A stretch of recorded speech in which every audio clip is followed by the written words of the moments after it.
This video I'll be discussing the difference in arrow function and a normal function whenever the this keyword is involved.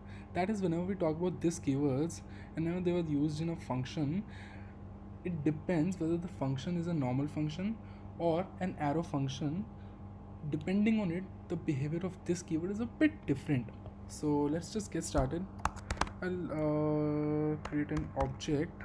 So I'll not just tell you the theory because that would make it a bit difficult to understand. So I'll just take an example and explain you what is going to happen and what just happened as we go along. So okay, yeah. So inside this object, I'll first take I'll first take a function. Let's say fn, because I'm gonna take two functions. Yeah, spoiler alert.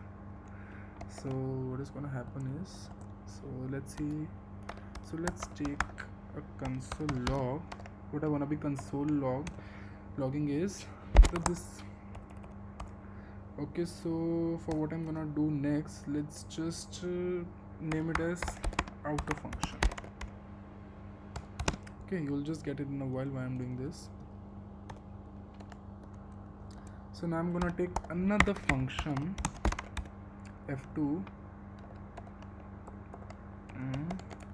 So you must note one thing, the f2 that I took is an inner function to this particular f2. That is, I'll repeat, f2 is an inner function of f1. So this f2 is not an attribute of the obj. The only attribute of obj is f1 and f2 is the inner function to f2. F2 is the inner function to f1. Okay, so I'm gonna be doing the same thing that I just did up above. Instead, I just wanna be naming it as inner function.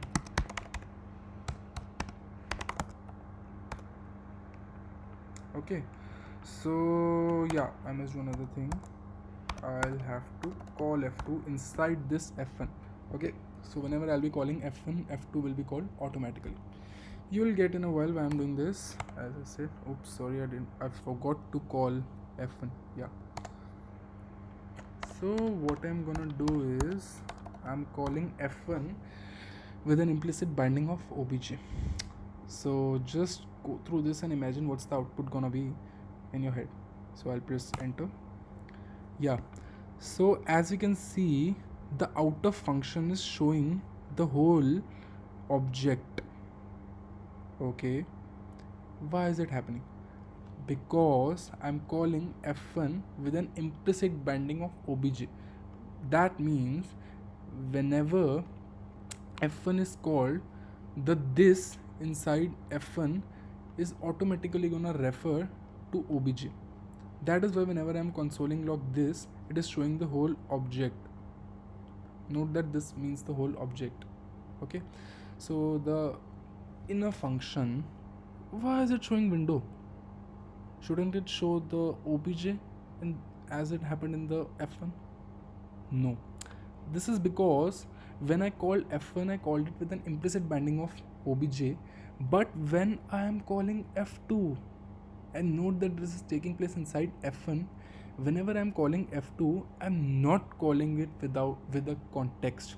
That is, when f1 comes in play, it calls f2 without any context, and by default the context of a function is window.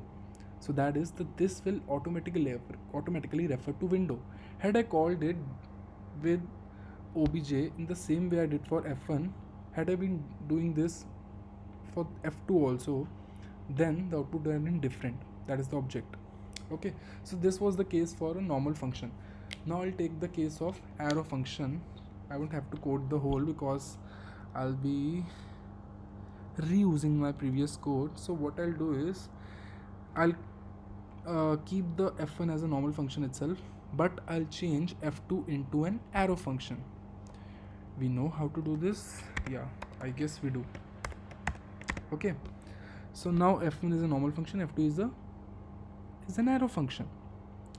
The rest of the code remains same. Do you think there's gonna be a change in the output? Does that make sense? Let's see.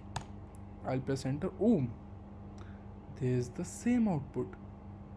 Oh, not technically same to the previous output, but by same I meant the same output for outer function as well as the inner function. Why does that happen?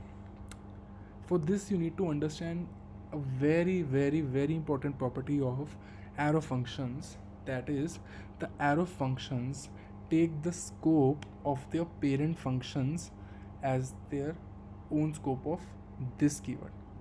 Did you understand that? So I'll just simplify it. What I meant by that was, whenever we use this in an inner arrow function, the scope of this, i.e., the context of this, will automatically be the same as the context of this in its parent function. Does that make sense now? So that is how I called f1 basically reflects what the this is gonna refer to in f2. So I'll just explain the flow, what happened here.